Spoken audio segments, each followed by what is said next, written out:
안녕하세요. 여러분, 시작하기 전에 채널 구독과 좋아요 부탁드립니다. 그리고 댓글로 어디서 시청하시는지, 몇 시에 시청하시는지 남겨주세요. 그래야 유튜브가 계속 이런 이야기를 보여줄 겁니다. 자, 그럼 시작하죠. 저는 보통 이런 개인적인 이야기를 온라인에 공유하는 사람이 아니지만 이 일은 1년 넘게 저를 갉아먹고 있었고 이제는 어디라도 누구에게라도 말해야 할 것 같은 기분이 듭니다. 제 이름은 이지훈입니다. 사건이 일어났을 때 저는 16살이었고 해안과 숲 사이에 자리한 조용하고 작은 마을인 강원도 양양에 살고 있었습니다. 매년 열리는 마을 축제 외에는 아무 일도 일어나지 않는 곳이죠. 그해 축제는 8월 첫째 주 주말이었습니다. 그리고 매년 여름처럼 축제는 낡은 놀이기구, 비싸기만 한 솜사탕, 그리고 설렘과 쇠락이 기묘하게 뒤섞인 분위기를 풍기며 찾아왔습니다. 저는 세 친구, 준영이, 채원이, 그리고 민지와 함께 갔습니다. 우리는 딱히 끈끈한 사이는 아니었고 그냥 지리적 근접성과 지루함 때문에 어울리게 된 친구들이었습니다. 우리는 오후 내내 축제장을 돌아다니며 이것저것 먹고 조작된 게임에서 이기려 애쓰고 유령의 집 근처에 있는 섬뜩한 광대 입간판들을 놀려댔습니다. 해가 진 직후 우리는 두 개의 노점상 사이에 끼어있는 낡아 보이는 사진 부스를 발견했습니다. 외부는 칠이 벗겨진 붉은색 페인트와 황동 장식으로 되어 있었고 추억 한 장이라고 희미하게 쓰여 있었습니다. 마치 60년대에서 튀어나온 것 같았습니다. 현대적인 축제가 아니라 잊혀진 박물관 구석에서나 발견될 법한 그런 종류의 것이었죠. 물론 우리는 참을 수 없었습니다. 우리는 모두 비좁게 부스 안으로 들어갔습니다. 먼지와 플라스틱 냄새가 났고 혀를 내밀거나 V사인을 하는 등 평소처럼 바보 같은 사진들을 찍었습니다. 하지만 사진 스트립이 인쇄되어 나왔을 때 뭔가 이상했습니다. 첫 세 장의 사진은 우리가 예상했던 그대로였습니다. 우리가 형편없는 부수 조명 아래서 바보같이 낄낄거리며 서로에게 밀착해 있는 모습이었죠. 그런데 네 번째 사진이 있었습니다. 우리는 모두 잠시 눈을 깜빡이며 혼란스러워했습니다. 그 사진 속에서 우리는 여전히 부스 안에 있었습니다. 같은 옷, 같은 각도였지만 우리 중 아무도 그 사진을 찍은 기억이 없었습니다. 우리 표정은 달랐습니다. 굳어 있었고 거의 포즈를 취한 듯 보였습니다. 그리고 우리 뒤 부스 안의 그림자 진 구석에 부분적으로 숨어있는 한 형체가 있었습니다. 키가 크고 머리를 뒤로 넘긴 남자였습니다. 그의 얼굴에는 공허하고 멍한 표정이 떠 있었죠. 그의 눈은 카메라를 향하지도 않고 살짝 왼쪽으로 향해 마치 프레임 밖에 무언가나 누군가를 보고 있는 것 같았습니다. 처음에 우리는 오류나 어떤 종류의 장난이라고 생각했습니다. 누군가 재미로 포토샵을 했거나 부스가 유령의 집처럼 공포를 주기 위해 조작된 것일 수도 있다고 말입니다. 하지만 농담 같지는 않았습니다. 민지는 금세 조용해졌습니다.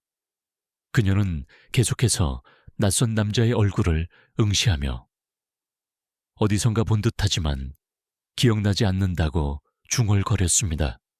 준영이는 웃어 넘기려 했지만 목소리가 갈라졌습니다. 저는 가슴에 이상한 압박감을 느꼈습니다. 마치 공기가 갑자기 짙어진 것 같았습니다.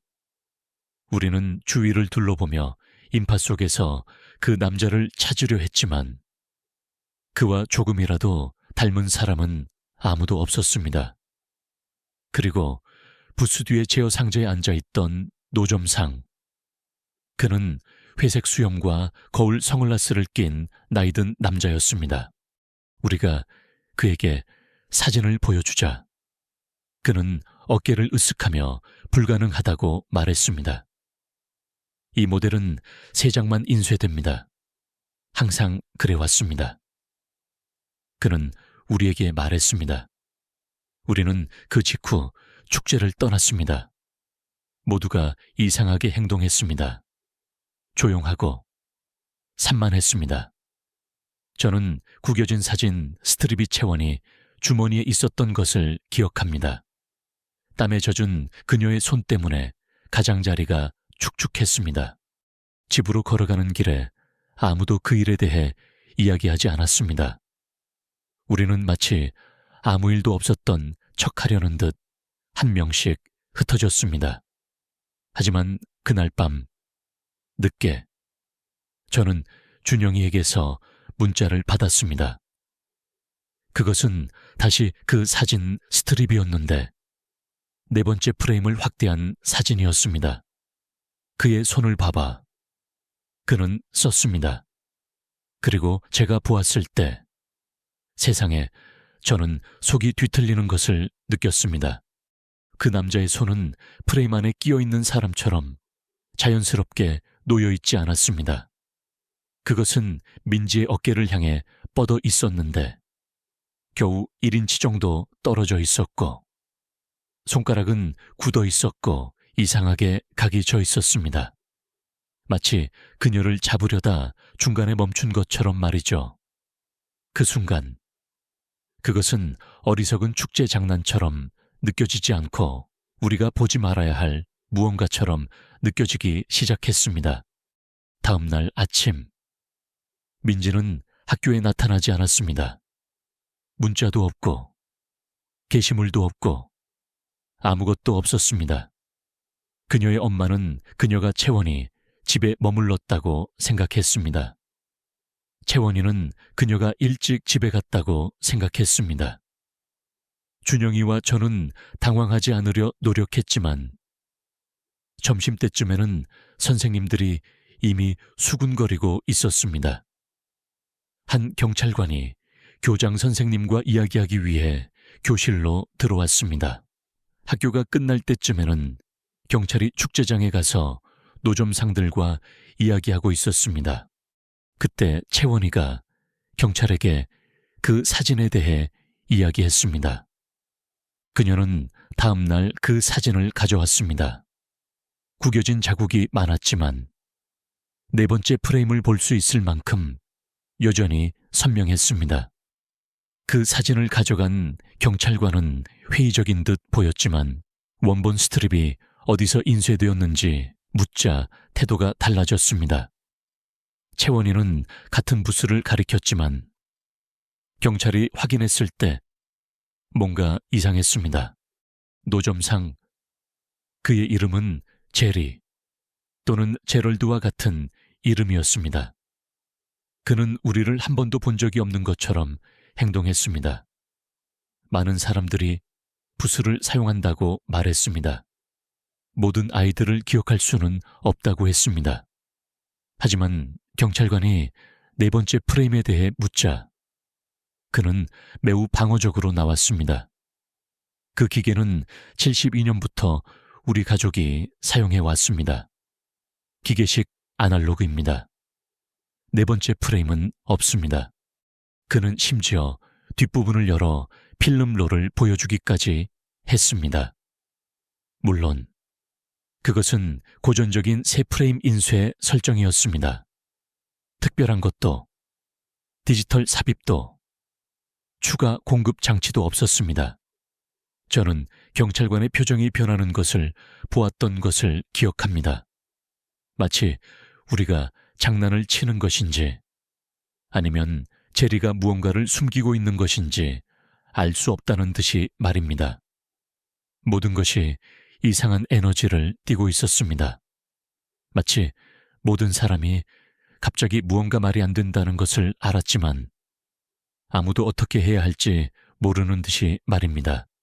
주말이 되자 그 부스는 사라졌습니다. 그냥 사라졌습니다. 노점상들이 늘어선 그 줄은 여전히 그곳에 있었습니다. 깔때기 튀김, 옥수수깨, 값싼 성을라스. 하지만 부스가 있던 자리는 텅 비어 있었습니다. 타이어 자국도, 방수포도 아무것도 없었습니다. 준영이와 저는 토요일 오후에 다시 그곳으로 가서 다시 보려 했지만 마치 그곳에 한 번도 없었던 것 같았습니다. 우리는 주위 사람들에게 물어봤지만 대부분의 사람들은 어깨를 으쓱하거나 멍한 표정을 지었습니다. 어떤 남자는 심지어 사진부수요. 여기서는 몇 년 동안 본 적 없어요. 라고 말했습니다. 그것은 말이 안 됐습니다. 우리는 일주일도 채 안 되어 그것을 사용했습니다. 심지어 사진도 가지고 있었습니다. 하지만 우리가 누군가에게 보여주려 했을 때 사진 스트립은 달라 보였습니다. 마지막 프레임은 이제 더 어두웠고 거의 과다 노출된 것처럼 보였습니다. 여전히 우리를 볼 수는 있었지만 남자의 얼굴은 알아보기 더 어려워졌습니다. 마치 흐릿해졌거나 그림자 속으로 녹아내린 것처럼 말입니다. 민지가 사라진 후 상황은 빠르게 나빠졌습니다. 그녀의 얼굴은 마을 곳곳에 붙었습니다. 정지 신호등, 학교 게시판, 심지어 축제장 울타리에도 전단지가 붙었지만 단서도 목격자도 없었습니다. 아무도 그녀가 떠나는 것을 보지 못했고 그녀의 전화는 그날 밤 먹통이 되었습니다. 경찰은 계속해서 우리에게 돌아와 그녀를 마지막으로 본 것이 언제인지, 그녀가 뭐라고 말했는지, 어떻게 행동했는지 물었습니다. 우리는 그들에게 부스, 네 번째 사진, 그 남자에 대한 모든 것을 말했습니다. 하지만 우리가 더 고집할수록 그들은 우리가 모든 것을 꾸며내는 것처럼 우리를 보았습니다. 저는 그들의 눈에서 그것을 볼 수 있었습니다. 특히 바를로 형사는 무언가를 적기 전에 계속해서 멈칫거렸는데 마치 잉크를 쓸 가치가 있는지 없는지 결정하는 듯이 말입니다. 몇 날 후 또다시 일어났습니다. 준영이도 그렇게 사라졌습니다. 저는 전날 밤 그에게 문자를 보냈습니다. 그는 잠을 잘 수 없었다고, 눈을 감을 때마다 남자의 얼굴이 계속 보인다고 말했습니다. 부스 안에 갇혀있는 꿈을 꾸었고 문이 열리지 않고 플래시가 계속 터지는 꿈을 꾸었다고 말했습니다. 저는 그것을 스트레스나 죄책감 등으로 치부하며 대수롭지 않게 여기려 했습니다.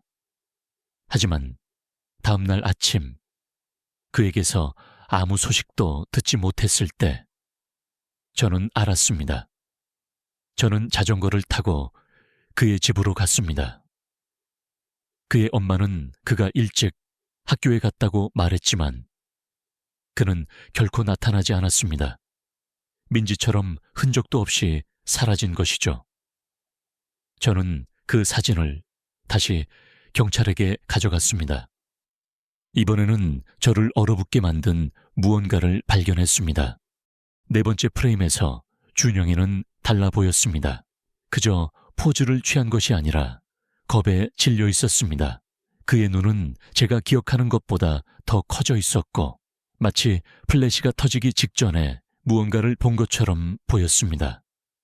그리고 낯선 남자의 손이 한때 민지의 어깨 근처에 맴돌던 곳에 이제는 그의 어깨 근처에 맴돌고 있었습니다. 그때 저는 마침내 경찰관에게 소리내어 말했습니다. 제 생각에 그게 우리를 한 명씩 데려가고 있는 것 같아요. 경찰관은 즉시 반응하지 않았습니다. 그는 한참 동안 사진을 바라보다가 제가 아직 원본 스트립을 가지고 있는지 물었습니다. 저는 가지고 있었습니다. 그리고 우리가 며칠 전 그에게 보여주었던 것과 비교했을 때 그것은 같지 않았습니다. 부스의 네 번째 프레임이 다시 변해 있었습니다. 이번에는 준영이의 얼굴도 흐릿해져 있었습니다. 채원이는 저를 제외하고 마지막으로 남은 친구였습니다. 그녀는 마을을 떠나고 싶어 했습니다. 상황이 진정될 때까지 사촌 집에 가서 잠시 머물자고 말했습니다. 하지만 저는 떠날 수 없었습니다. 뭔가 잘못된 느낌이 들었습니다. 우리가 도망치면 그것이 따라올 것 같았습니다. 채원이는 기다리지 않았습니다. 그녀는 그날 밤 떠났습니다. 저는 2일 후 그녀에게서 다시 소식을 듣지 못했습니다. 그녀는 공중전화로 전화해서 숨어있는 듯 속삭였습니다. 여기 있어. 그녀는 계속 말했습니다. 내가 부스를 봤어. 주유소 근처에 주차되어 있어. 똑같은 빨간 페인트, 똑같은 글씨. 하지만 플러그가 꽂혀 있지 않았어. 전원 근처에도 없었어. 그리고 전화가 끊겼습니다. 저는 다시 전화하려 했지만 번호는 죽은 번호였습니다. 다음 날 아침 제가 다시 그 사진을 확인했을 때 채원이의 미소가 이상하게 삐뚤어져 있었습니다. 그녀의 몸은 우리에게서 살짝 비스듬히 기울어져 있었습니다. 마치 그녀도 이미 사라지기 시작하는 것처럼 말이죠. 채원이가 사라진 후 저는 제대로 잠을 잘 수 없었습니다. 저는 사진 스트립을 서랍에 넣어 봉투에 테이프로 붙여 놓았지만 소용이 없었습니다. 저는 그것이 그곳에 있다는 것을 알 수 있었습니다. 마치 윙윙거리거나 저를 지켜보는 것처럼 느껴졌습니다. 매일 밤 저는 방 어딘가에서 희미한 셔터 소리를 들었다고 맹세했습니다. 마치 빛 없는 먼 카메라 플래시처럼 말이죠. 저는 자기 전에 거울, 창문, 심지어 옷장까지 확인하기 시작했습니다. 아무것도 도움이 되지 않았습니다. 두려움은 소란스럽지 않았습니다. 그것은 조용하고 끈질겼습니다. 마치 눈가에 초점 밖에서 무언가가 기다리고 있는 것처럼 말입니다. 저는 혹시 부스가 아니라 사진 자체가 이런 짓을 하는 것은 아닐까 하는 생각이 들기 시작했습니다. 함정, 저주, 무엇이든 그것은 끝나지 않았습니다. 결국 저는 대부분의 겁에 질린 10대들이 아무도 자신을 믿어주지 않을 때 하는 일을 했습니다. 저는 다시 그곳으로 갔습니다. 어리석은 짓이었습니다. 이제는 압니다. 하지만 제 안의 어떤 부분이 제가 부스를 다시 볼 수 있다면 무슨 일이 일어나고 있는지를 멈출 수 있을지도 모른다고 생각했습니다. 그래서 저는 자정 직후 혼자 밤에 축제장으로 갔습니다. 더 이상 축제는 없었습니다. 그냥 밟힌 잔디와 바람에 휩쓸린 쓰레기 조각들이 있는 텅 빈 공터였습니다. 하지만 부스는 그곳에 있었습니다. 같은 자리에 불도, 노점상도 없었습니다. 그저 어둠 속에 앉아 마치 항상 저를 기다리고 있었던 것처럼 말이죠. 제가 무엇을 할 생각이었는지 모르겠습니다. 태우거나 부수거나 흥정하거나. 하지만 저는 안으로 들어갔고 커튼을 닫고 앉았습니다. 처음에는 아무 일도 일어나지 않았습니다. 그러다 저는 딸깍 소리를 들었습니다. 첫 번째 프레임이 인쇄되었고 이어서 두 번째 프레임이 인쇄되었습니다. 저는 포즈를 취하지 않았습니다. 저는 웃지 않았습니다. 저는 그저 카메라를 응시하며 가만히 앉아 있었습니다. 세 번째 플래시에 저는 등골이 오싹해지는 것을 느꼈습니다. 마치 누군가 제 뒤에서 숨을 내쉬는 것 같았습니다. 저는 돌아섰습니다. 아무도 없었습니다. 하지만 네 번째 프레임이 딸깍하고 찍혔을 때 저는 부스 유리창에 희미하게 반사된 낯선 남자의 눈빛을 보았습니다. 저는 뛰쳐나가 사진 스트립을 움켜쥐고 뒤돌아보지 않고 집으로 달려갔습니다. 제가 사진을 확인했을 때 처음 세 장에는 저 혼자 있었습니다. 하지만 마지막 한 장에는 제가 아예 사진에 없었습니다. 부스만 텅 비어 있었고 남자가 중앙에 서서 카메라를 똑바로 응시하고 있었습니다. 다음 날 저는 마지막으로 경찰에 갔습니다. 저는 그들에게 모든 것을 주었습니다. 사진, 이야기, 모든 것을. 무엇이 그들을 설득했는지 모르겠습니다. 아마도 제 목소리의 절박함 때문이었거나 아니면 높은 곳에 있는 누군가가 점들을 연결하기 시작했기 때문일 수도 있습니다. 왜냐하면 그 주에 그들은 1985년의 미제 사건을 재수사했기 때문입니다. 같은 축제장, 같은 부스, 3명의 실종된 10대, 아무도 설명할 수 없는 네 번째 프레임이 있는 흐릿한 사진. 그들은 당시 노점상도 사라졌다고 말했습니다. 흔적도 없이. 저는 그 부스가 무엇인지 모릅니다. 유령이 들린 것인지, 저주받은 것인지, 아니면 더 나쁜 것인지. 하지만 그날 밤 이후 그것은 돌아오지 않았습니다. 적어도 우리 마을에는 말입니다. 저는 여전히 그 사진을 가지고 있습니다. 저는 옷장 뒤편의 금속 상자의 너허천으로 싸서 보관하고 있습니다.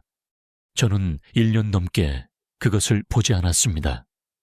때때로 저는 종이가 안에서 미끄러지는 부드러운 소리를 듣습니다. 마치 아무도 보고 있지 않을 때 또 다른 프레임이 추가되는 것처럼 말입니다. 저는 그것을 무시하려 노력합니다. 그 이후로 저는 2번 이사했고 전화번호도 바꿨고 친구들과 함께 찍었던 모든 사진을 삭제했습니다. 하지만 마음 깊은 곳에서는 제가 그저 기다리고 있다는 것을 압니다. 언제가 아니라 만약이 아니라는 것을 말이죠. 민지가 사라진 후 양양은 기이한 침묵에 잠겼습니다. 마을은 여전히 평화로워 보였지만 그 평화는 마치 얇은 얼음처럼 언제든 깨질 것 같았습니다. 민지의 얼굴이 박힌 전단지가 전봇대와 상점 유리창에 나붙었지만 아무런 소용이 없었습니다. 경찰은 수사를 계속했지만 목격자도 단서도 없었습니다. 민지는 흔적도 없이 증발한 것 같았습니다. 경찰이 우리에게 돌아와 마지막으로 그녀를 본 시점, 그녀가 했던 말, 그녀의 행동에 대해 계속 물었을 때 우리는 똑같은 이야기를 반복했습니다. 그 사진 부스, 네 번째 사진, 그리고 그 섬뜩한 남자. 하지만 우리가 이야기를 거듭할수록 경찰관들은 우리가 거짓말을 하고 있다고 생각하는 듯한 눈빛으로 우리를 바라봤습니다. 특히 바를로 형사님은 우리가 하는 말을 기록하기 전에 항상 잠시 멈칫했습니다. 마치 그게 펜을 쓸 가치가 있는 이야기인지 고민하는 것처럼 말입니다. 그날 밤 저는 잠을 이룰 수 없었습니다. 민지의 사라짐은 제 마음에 깊은 구멍을 냈습니다. 준영이와 채원이도 마찬가지였습니다. 우리는 서로에게 문자를 보내며 불안을 달랬습니다. 준영이는 그 남자의 손이 민지 어깨에 닿을 뻔한 순간을 계속 떠올라 미치겠다고 했고, 채원이는 부스 안의 냄새가 아직도 코끝에 맴돈다며 괴로워했습니다. 우리는 그저 평범한 고등학생일 뿐인데 이 모든 기이한 일들이 왜 우리에게 일어나는지 이해할 수 없었습니다. 며칠이 지났습니다. 민지의 실종 소식은 이제 더 이상 헤드라인을 장식하지 않았습니다. 사람들은 조금씩 일상으로 돌아가는 듯 했습니다. 하지만 우리 셋에게는 일상이 존재하지 않았습니다. 우리는 학교에서도, 집에서도 불안감에 시달렸습니다. 수업 중에도, 밥을 먹을 때도, 그 사진 부스와 네 번째 사진 속 남자의 얼굴이 머릿속을 떠나지 않았습니다. 그리고 그 일이 또 다시 일어났습니다. 어느 날 아침, 준영이가 학교에 나타나지 않았습니다. 민지가 사라졌을 때와 똑같은 상황이었습니다. 그의 엄마는 준영이가 평소보다 일찍 학교에 갔다고 말했지만 학교에는 나타나지 않았습니다. 저는 전날 밤 준영이와 나눴던 문자 메시지를 떠올렸습니다. 그는 잠을 잘 수 없다고 했습니다.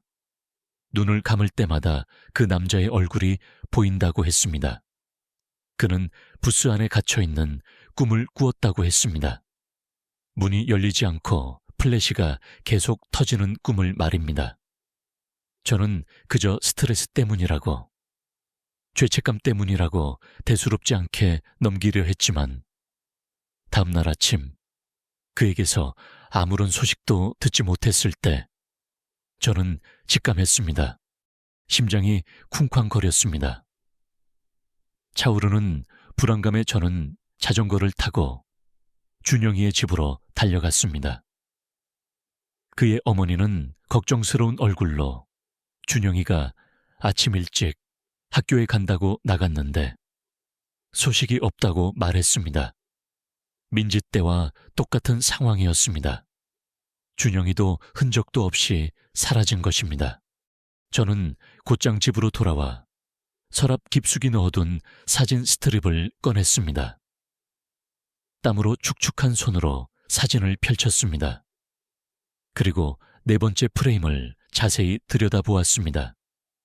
제 눈이 크게 뜨였습니다. 준영이의 모습이 달라져 있었습니다. 그저 포즈를 취한 것이 아니라 명백히 겁에 질린 표정이었습니다. 그의 눈은 제가 기억하는 것보다 훨씬 더 크게 떠져 있었고 마치 플래시가 터지기 직전에 무언가를 본 것처럼 보였습니다. 그리고 더 충격적인 것은 낯선 남자의 손이 한때 민지의 어깨 근처에 맴돌던 곳에 이제는 준영이의 어깨 근처에 맴돌고 있었습니다. 겨우 몇 센티미터 간격을 두고 굳어버린 손가락이 준영이의 어깨를 움켜쥐려다 멈춘 듯한 모습이었습니다. 그 순간 제 안에서 무언가가 터져 나왔습니다. 저는 더 이상 이 모든 것을 우연이나 장난으로 치부할 수 없었습니다. 이건 현실이었습니다. 잔혹하고 설명할 수 없는 현실. 저는 곧장 경찰서로 달려갔습니다. 저는 거의 울부짖다시피 경찰관에게 말했습니다. 그게 우리를 한 명씩 데려가고 있는 것 같아요. 민지도, 준영이도 다 그 사진 부스 때문이에요. 경찰관은 잠시 제 말을 듣더니 아무런 대답도 없이 그저 사진을 한참 동안 바라봤습니다. 그리고는 제가 원본 사진 스트립을 가지고 있는지 물었습니다. 저는 가지고 있었고 그에게 건넸습니다. 경찰관은 그 사진을 며칠 전 제가 보여주었던 것과 비교했습니다. 그의 눈빛이 흔들리는 것을 보았습니다. 그가 나직이 중얼거렸습니다. 이건 달라졌군요. 사진 스트립은 또 다시 변해 있었습니다. 이번에는 준영이의 얼굴마저 흐릿해져 있었습니다. 마치 그의 존재 자체가 희미해지고 있는 것처럼 말입니다. 경찰관은 더 이상 회의적인 표정을 짓지 않았습니다. 대신 그의 얼굴에는 깊은 혼란과 함께 미미한 두려움이 스쳐 지나갔습니다. 그는 조용히 앉아 아무 말 없이 사진을 응시했습니다. 저도 마찬가지였습니다. 그 침묵 속에서 우리는 알 수 없는 공포에 사로잡혀 있었습니다. 채원이는 저를 제외하고 마지막으로 남은 친구였습니다. 채원이는 이제 더 이상 학교에 나오지 않았습니다. 그녀는 계속해서 제게 전화를 걸어왔습니다. 매번 그녀의 목소리는 불안으로 가득했습니다. 지훈아, 우리 여기 있으면 안 돼. 이 마을을 떠나야 해. 그녀는 끊임없이 반복했습니다. 그녀는 제게 사촌이 살고 있는 경기도 양평으로 잠시 가 있자고 간곡히 부탁했습니다. 상황이 진정될 때까지 말입니다. 하지만 저는 떠날 수 없었습니다. 뭔가 잘못된 느낌이 들었습니다. 우리가 도망치면 그것이 따라올 것 같았습니다. 채원이는 저와 같은 마음이 아니었습니다. 그녀는 더 이상 기다릴 수 없었습니다. 그녀는 그날 밤 짐을 싸서 마을을 떠났습니다. 저는 그녀에게서 다시 소식을 듣지 못했습니다. 이틀 후, 저는 모르는 번호로 한 통의 전화를 받았습니다. 그것은 채원이었습니다. 그녀의 목소리는 속삭이듯 희미했고 마치 숨어있는 듯 했습니다. 여기 있어. 그녀는 계속 말했습니다. 내가 부스를 봤어. 주유소 근처에 주차되어 있어. 똑같은 빨간 페인트, 똑같은 글씨. 하지만 플러그가 꽂혀 있지 않았어. 전원 근처에도 없었어. 그녀의 목소리는 극도의 공포에 질려 있었고 저는 그녀의 숨소리마저 거칠게 들을 수 있었습니다. 그리고 그 순간 전화가 끊겼습니다. 저는 다시 전화하려 했지만 번호는 없는 번호였습니다. 그녀의 마지막 말은 제 귓가에 맴돌며 저를 더 깊은 나락으로 밀어 넣었습니다. 다음날 아침 제가 다시 그 사진을 확인했을 때 저는 절망했습니다. 채원이의 미소가 이상하게 삐뚤어져 있었습니다. 그녀의 몸은 우리에게서 살짝 비스듬히 기울어져 있었습니다. 마치 그녀도 이미 사라지기 시작하는 것처럼 말이죠. 사진 속 채원이의 형체는 마치 안개처럼 희미해지고 있었고 그 뒤로 어둠 속에서 남자의 형체가 더욱 선명해지고 있었습니다. 채원이가 사라진 후 저는 제대로 잠을 잘 수 없었습니다. 매일 밤 악몽에 시달렸습니다. 눈을 감으면 그 남자의 공허한 눈빛이 저를 노려보는 것 같았고 귀를 막아도 셔터 소리가 귓게 맴돌았습니다. 저는 사진 스트립을 서랍에 넣어 봉투에 테이프로 붙여놓았습니다. 하지만 소용이 없었습니다. 저는 그것이 그곳에 있다는 것을 알 수 있었습니다. 마치 윙윙거리거나 저를 지켜보는 것처럼 느껴졌습니다. 매일 밤 저는 방 어딘가에서 희미한 셔터 소리를 들었다고 맹세했습니다. 마치 빛 없는 먼 카메라 플래시처럼 말이죠. 그 소리는 저를 미치게 만들었습니다. 저는 자기 전에 거울, 창문, 심지어 옷장까지 확인하기 시작했습니다. 아무것도 도움이 되지 않았습니다. 두려움은 소란스럽지 않았습니다. 그것은 조용하고 끈질겼습니다. 마치 눈가에 초점 밖에서 무언가가 기다리고 있는 것처럼 말입니다. 저는 이제는 완전히 혼자였습니다. 민지도, 준영이도, 채원이도 모두 사라졌습니다. 이제 남은 건 저 하나뿐이었습니다.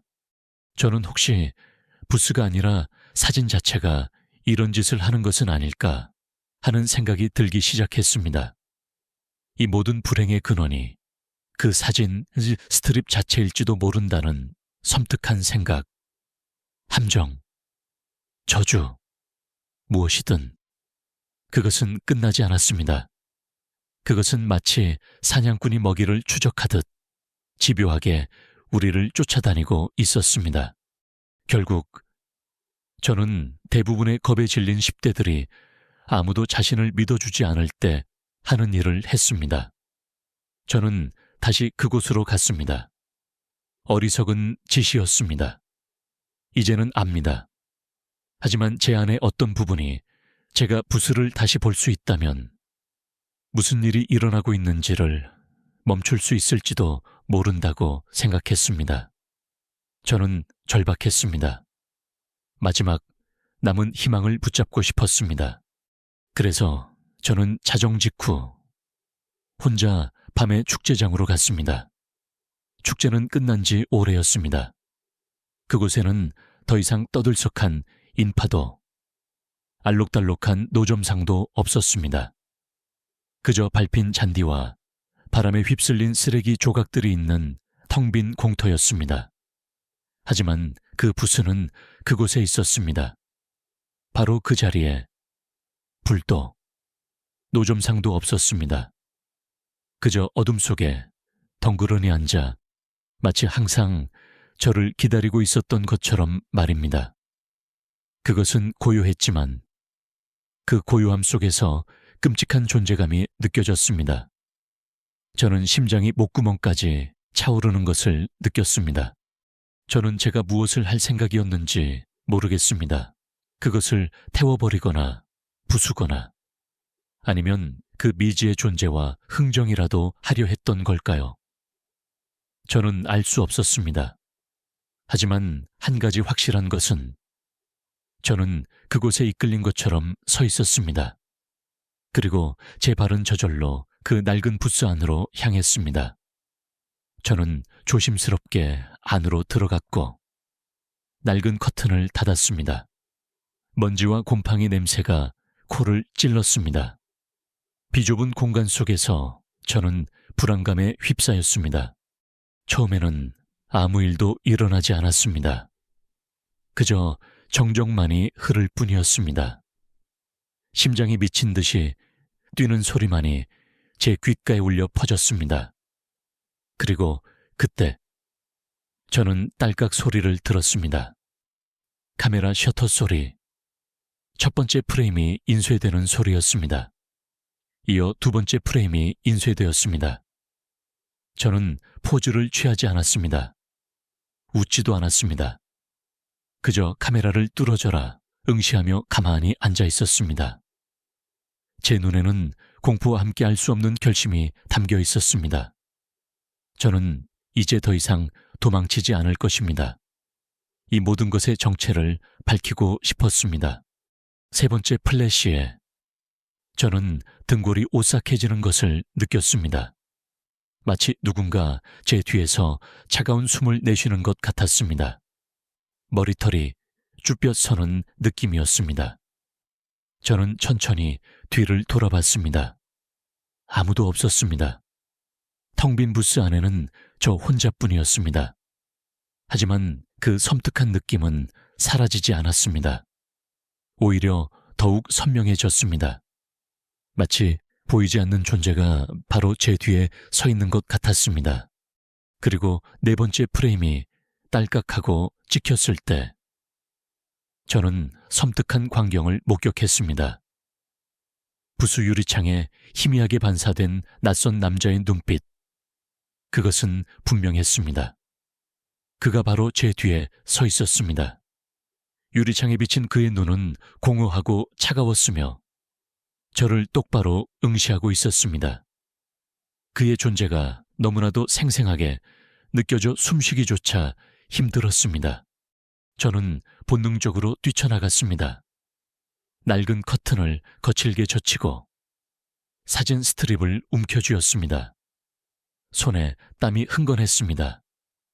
뒤돌아볼 새도 없이 저는 미친 듯이 집으로 달려갔습니다. 어둠 속에서 무언가가 저를 뒤쫓는 것 같은 느낌이 들었습니다. 심장은 여전히 쿵쾅거렸고 폐는 터질 듯 아팠습니다. 집에 도착하자마자 저는 곧장 불을 켜고 사진 스트립을 확인했습니다. 제 손은 떨리고 있었습니다. 첫 세 장에는 저 혼자 있었습니다. 굳은 표정으로 카메라를 응시하는 제 모습이 담겨 있었습니다. 하지만 마지막 한 장, 네 번째 프레임, 그곳에는 제가 아예 없었습니다. 텅 빈 부스만이 덩그러니 놓여 있었고 그 중앙에는 낯선 남자가 서서 카메라를 똑바로 응시하고 있었습니다. 그의 얼굴은 이제 더 이상 흐릿하지 않았습니다. 선명하고 섬뜩한 표정으로 그는 저를 노려보고 있었습니다. 마치 내 차례야 라고 말하는 듯 했습니다. 그 순간 저는 온몸에 피가 얼어붙는 것을 느꼈습니다. 다음 날 저는 마지막으로 경찰에 갔습니다. 저는 그들에게 모든 것을 주었습니다. 사진, 이야기, 이 모든 기이한 일들을 말입니다. 저는 제 이야기를 듣고 경찰관들이 저를 미친 사람처럼 볼 것이라고 예상했습니다. 하지만 그들의 표정은 달랐습니다. 무엇이 그들을 설득했는지 모르겠습니다. 아마도 제 목소리의 절박함 때문이었거나 아니면 높은 곳에 있는 누군가가 이미 점들을 연결하기 시작했기 때문일 수도 있습니다. 왜냐하면 그 주에 그들은 1985년에 미제 사건을 재수사했기 때문입니다. 같은 축제장, 같은 부스, 3명의 실종된 10대, 아무도 설명할 수 없는 4번째 프레임이 있는 흐릿한 사진. 그들은 당시 노점상도 사라졌다고 말했습니다. 흔적도 없이. 저는 그 부스가 무엇인지 모릅니다. 유령이 들린 것인지, 저주받은 것인지, 아니면 더 나쁜 것인지. 하지만 그날 밤 이후 그것은 돌아오지 않았습니다. 적어도 우리 마을에는 말입니다. 저는 여전히 그 사진을 가지고 있습니다. 저는 옷장 뒤편의 금속 상자에 넣어 천으로 싸서 보관하고 있습니다. 저는 1년 넘게 그것을 보지 않았습니다. 때때로 저는 종이가 안에서 미끄러지는 부드러운 소리를 듣습니다. 마치 아무도 보고 있지 않을 때 또 다른 프레임이 추가되는 것처럼 말입니다. 저는 그것을 무시하려 노력합니다. 그 이후로 저는 2번 이사했고 전화번호도 바꿨고 친구들과 함께 찍었던 모든 사진을 삭제했습니다.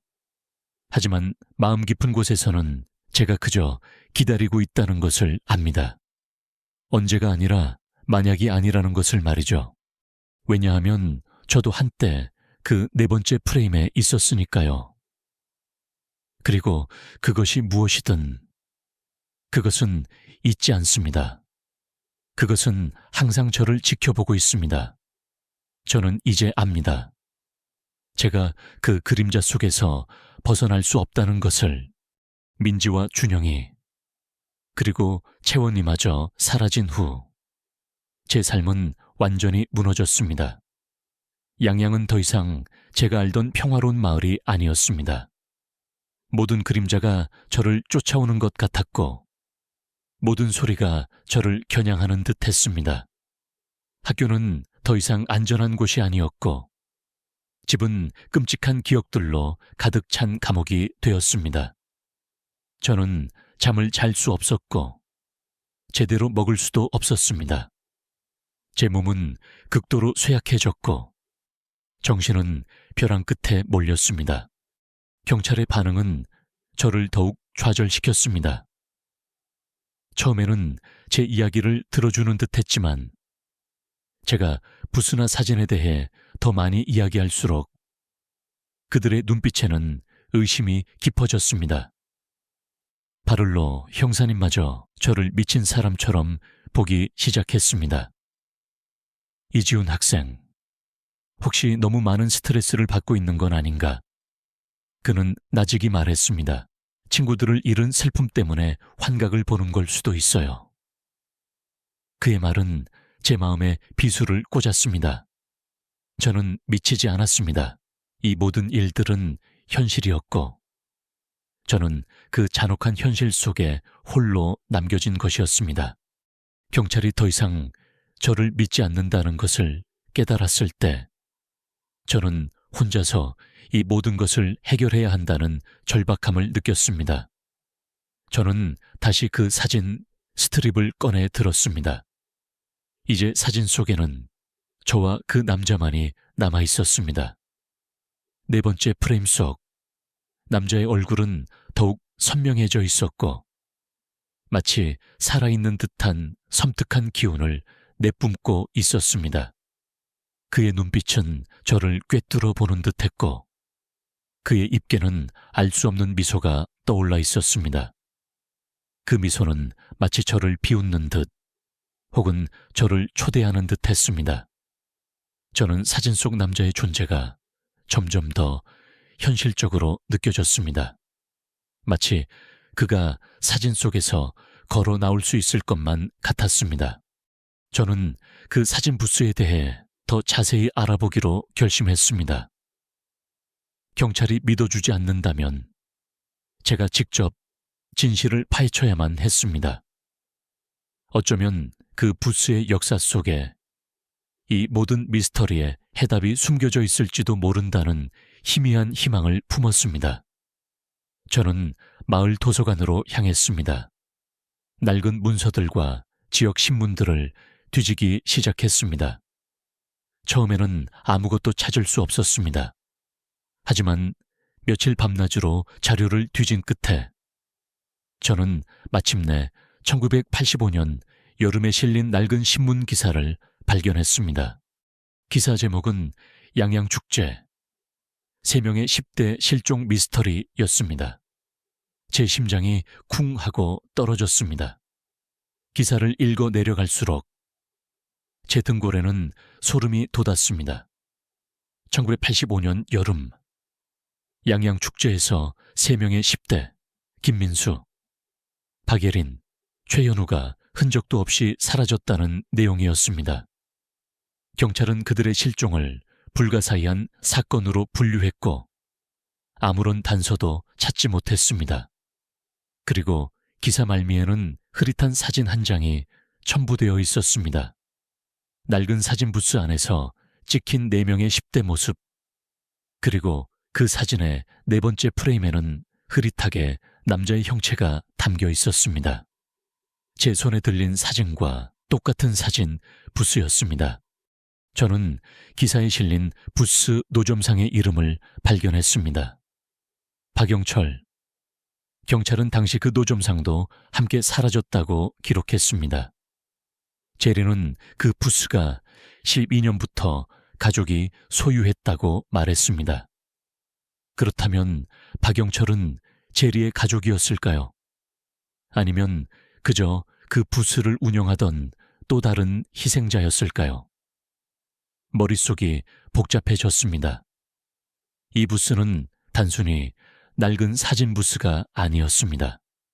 그것은 시간을 초월하여 사람들을 삼키는 끔찍한 존재였습니다. 저는 기사를 들고 다시 경찰서로 갔습니다. 바를로 형사님에게 신문 기사를 내밀며 소리쳤습니다. 이것 좀 보세요. 이 부스는 예전부터 이랬어요. 저 남자. 저 사진 부스가 우리 친구들을 데려간 거예요. 바를로 형사님은 신문 기사를 유심히 살펴보았습니다. 그의 표정은 이전과는 달랐습니다. 의심 대신 미미한 두려움이 그의 눈에 떠올랐습니다. 그는 조용히 제게 물었습니다. 이지훈 학생, 이 모든 이야기를 누가 믿겠나? 저는 절망했습니다. 그는 여전히 저를 믿지 않았습니다. 아니, 믿을 수 없었던 것일 겁니다. 너무나도 터무니없는 이야기였으니까요. 저는 경찰서에서 나와 비틀거리며 집으로 향했습니다. 밤은 더욱 깊어졌고 가로등 불빛 아래 제 그림자는 길게 늘어져 저를 덮쳤습니다. 마치 그 그림자가 저를 집어삼키려 하는 것 같았습니다. 그날 밤부터 저는 극심한 불안감에 시달렸습니다. 매일 밤 희미한 셔터 소리가 귓게 맴돌았고 벽에 걸린 거울 속에서 그 남자의 형체가 어른거리는 듯했습니다. 저는 불면증에 시달렸고 잠시 눈을 붙이더라도 악몽 속에서 그 남자가 저를 쫓아왔습니다. 꿈속에서 저는 텅 빈 부스 안에 갇혀 있었고 플래시가 계속 터지는 가운데 남자의 얼굴이 점점 더 가까워지는 것을 느꼈습니다.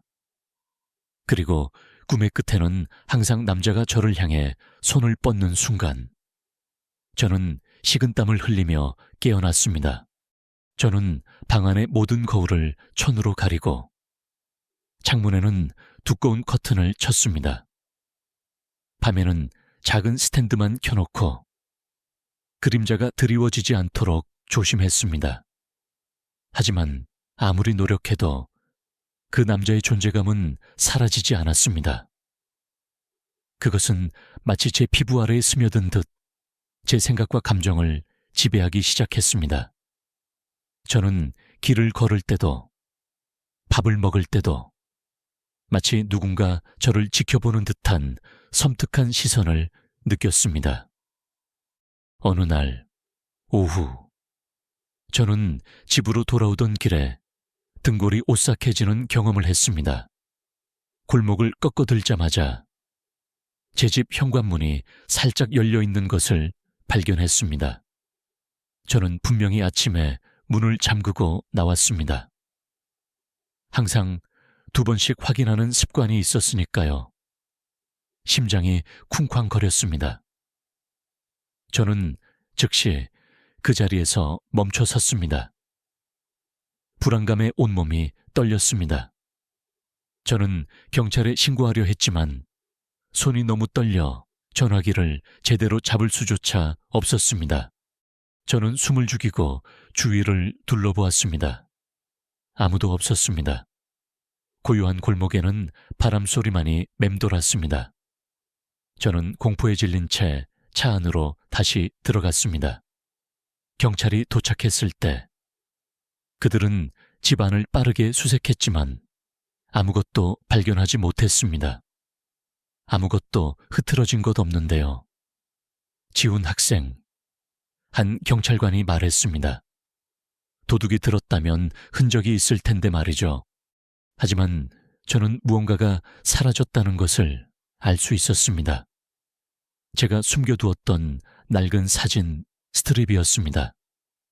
저는 그것을 침실 옷장 안에 있는 낡은 부츠 상자 속에 겨울 코트 트도미 아래에 숨겨두었었습니다. 제가 확인했을 때 그곳은 텅 비어 있었습니다. 저는 경찰관들에게 혹시 그들이 가져갔는지 물었습니다. 바를로 형사님이 마침내 제 이야기를 진지하게 받아들이기로 결심한 줄 알았습니다. 하지만 그들은 제가 무슨 이야기를 하는지조차 모르는 듯 했습니다. 한 경찰관은 심지어 피식 웃으며 어쩌면 바를로 영감이 되찾으러 왔는지도 모르죠 라고 말했습니다. 저는 완전히 미쳐버릴 것 같았습니다. 아무도 저를 믿어주지 않았습니다. 제 친구들은 사라졌고 저는 혼자였습니다. 며칠 밤낮으로 잠을 이루지 못하고 불안감에 시달리던 저는 마침내 결심했습니다. 이대로는 안 됩니다. 저는 이 모든 것의 진실을 알아내야 했습니다. 그 사진 부스, 그리고 그 남자의 정체, 그리고 이 모든 것을 끝낼 방법을 찾아야만 했습니다. 더 이상 숨거나 도망칠 수는 없었습니다. 저는 그 모든 것과 맞서 싸워야만 했습니다. 그날 밤, 저는 친구인 태규에게 전화를 걸었습니다. 태규는 제가 유일하게 믿고 의지할 수 있는 친구였습니다.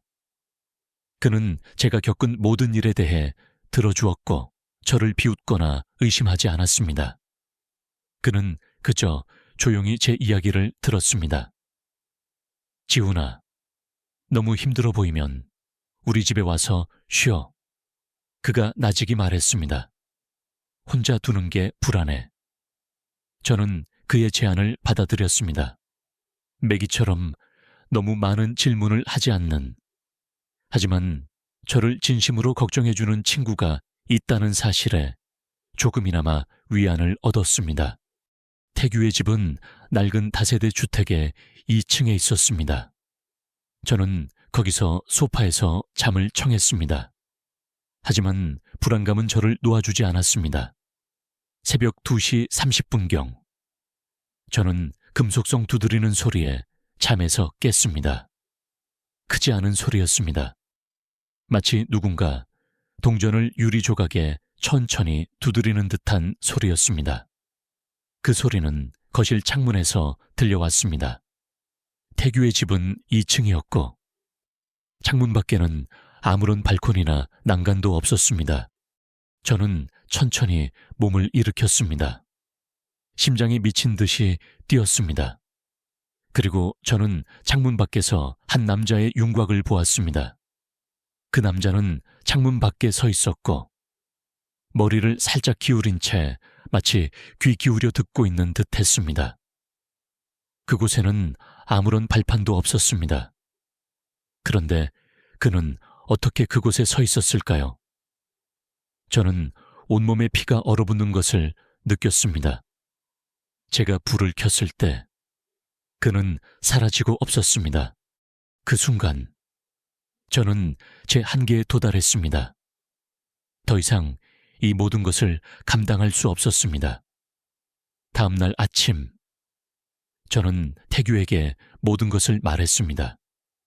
놀랍게도 태규는 저를 비웃지 않았습니다. 그는 오히려 겁에 질린 표정을 지었습니다. 그는 망설이다가 수년 전에 들었던 이야기를 꺼냈습니다. 레이 바를로라는 이름을 가진 청소부가 학교 뒤 숲 근처에 가지 말라고 경고한 학생이 있었는데 그 학생이 그 후 실종되었다는 이야기였습니다. 아무도 그 아이를 찾지 못했다고 했습니다.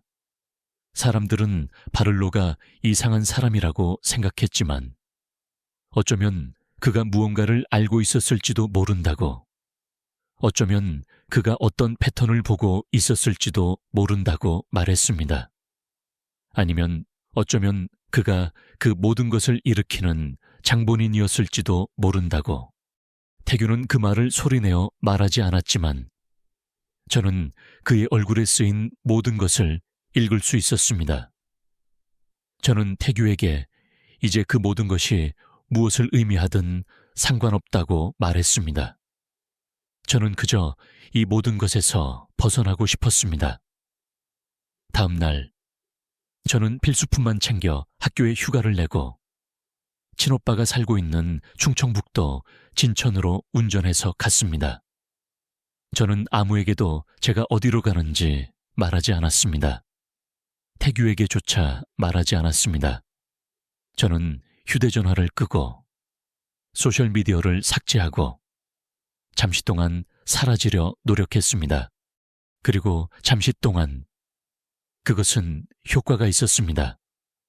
더 이상 창문을 두드리는 소리도, 전화도, 복도에서 저를 지켜보는 사람도 없었습니다. 마치 제 삶에 기어들어왔던 그림자가 사라진 것처럼 느껴졌습니다. 저는 2주 동안 멀리 떨어져 있었습니다. 그리고 제가 마침내 나머지 짐들을 챙기기 위해 양양으로 돌아왔을 때 저는 현관문에 테이프로 붙여진 편지 한 통을 발견했습니다. 봉투도 없었고 단 한 장의 종이였습니다.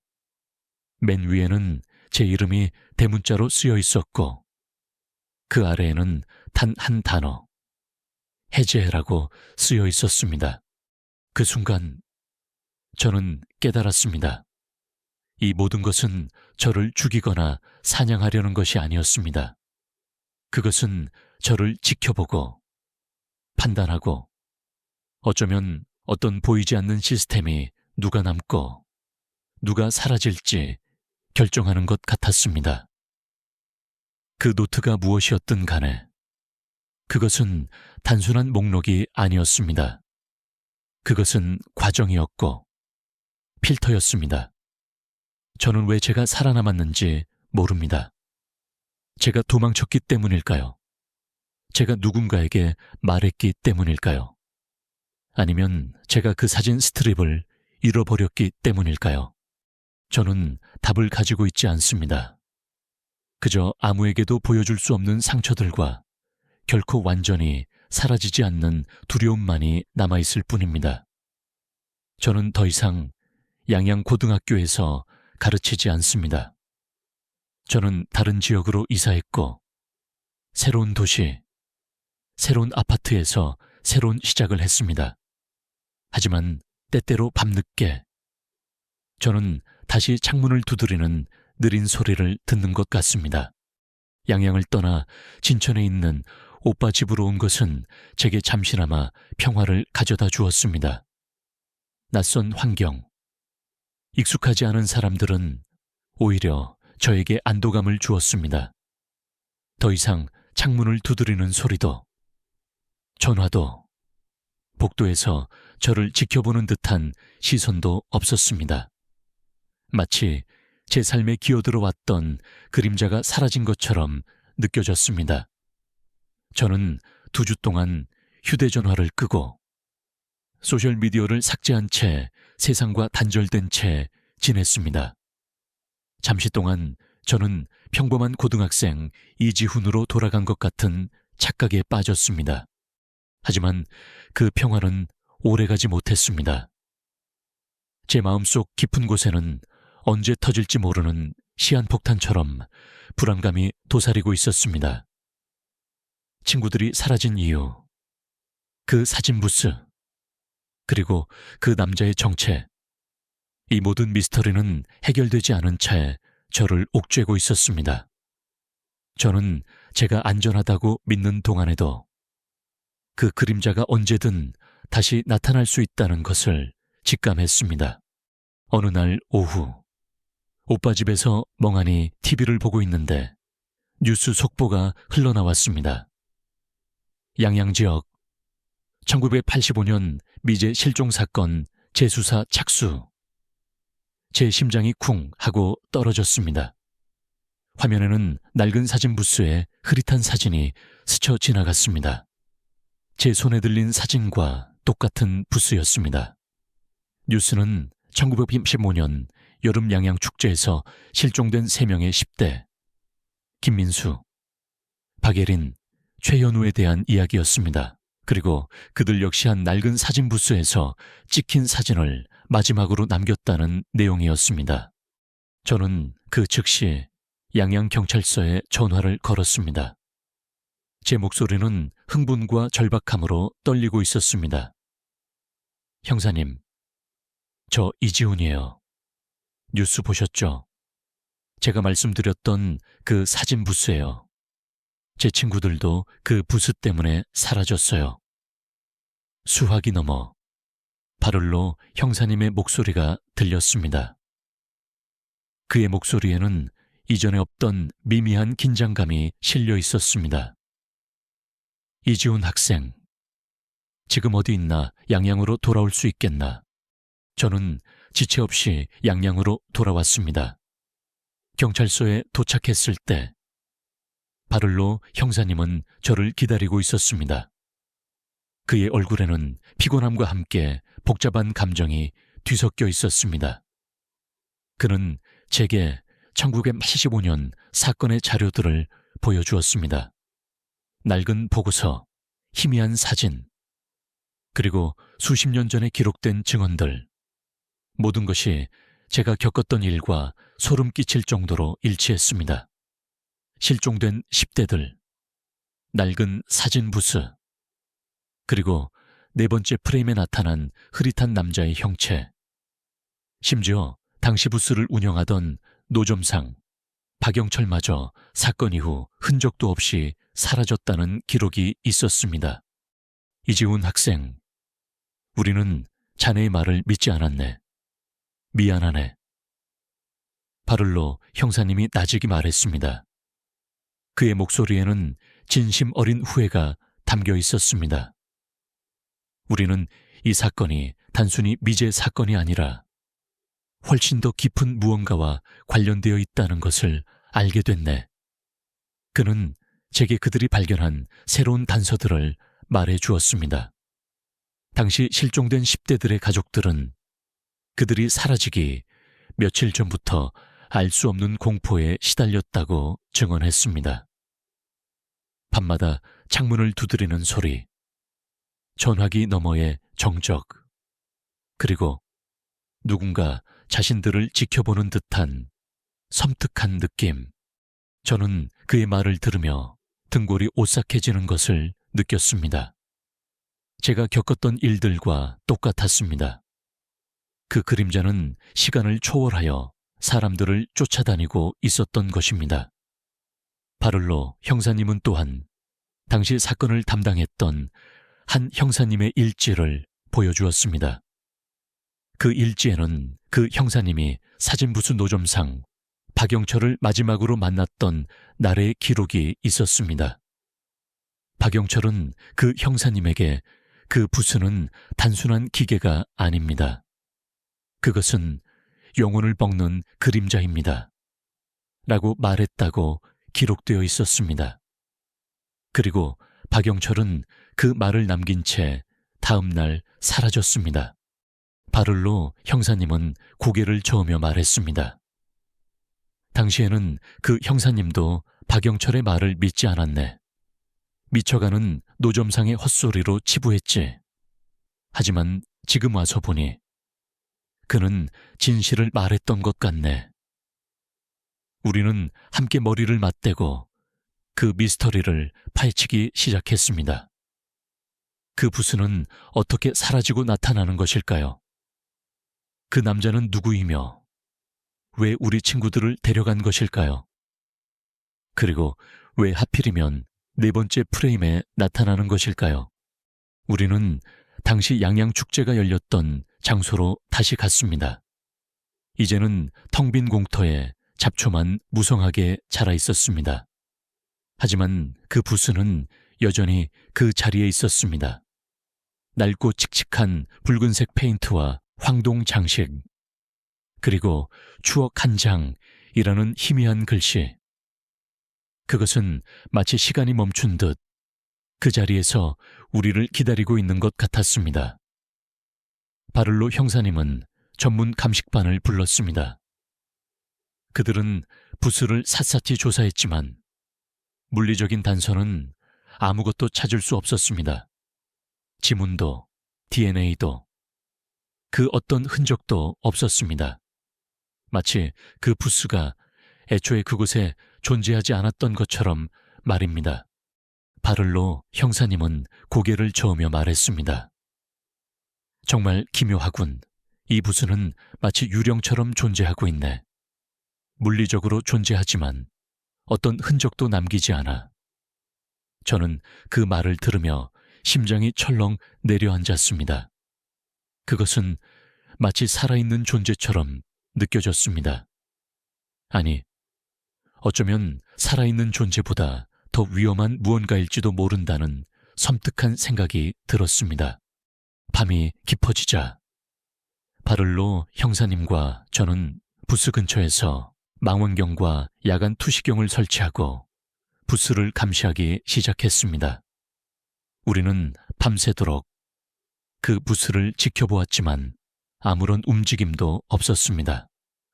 그저 고요하게 어둠 속에 잠겨있을 뿐이었습니다. 하지만 제 안의 불안감은 더욱 커졌습니다. 마치 그 부스가 저를 지켜보고 있는 것 같았습니다. 제가 거기에 있다는 것을 알고 있는 것처럼. 새벽녘, 바를로 형사님은 잠시 눈을 붙였습니다. 저는 혼자 남아 부스를 응시했습니다. 그때 저는 희미한 빛을 보았습니다. 부스 안에서 빛이 깜빡이는 것 같았습니다. 마치 카메라 플래시처럼 말입니다. 저는 숨을 죽이고 부스를 주시했습니다. 그리고 다시 한번 희미한 플래시가 터지는 것을 보았습니다. 제 심장이 쿵쾅거렸습니다.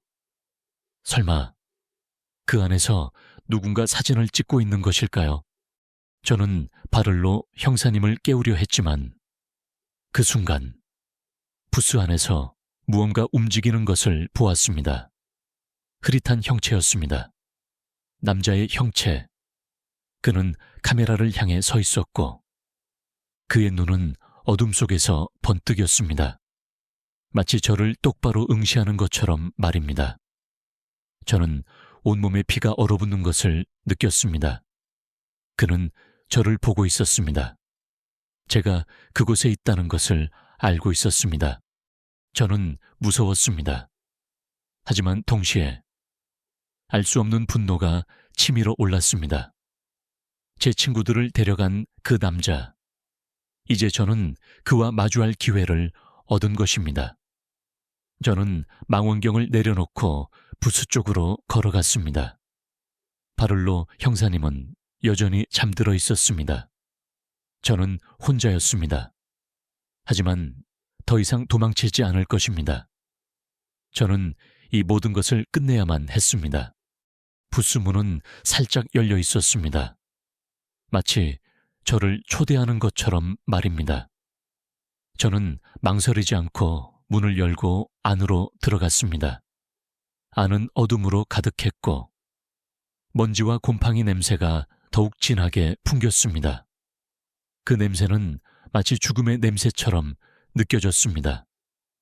저는 손전등을 켰습니다. 손전등 불빛은 부스 안을 밝히고 낡은 의자와 카메라가 드러났습니다. 하지만 남자는 없었습니다.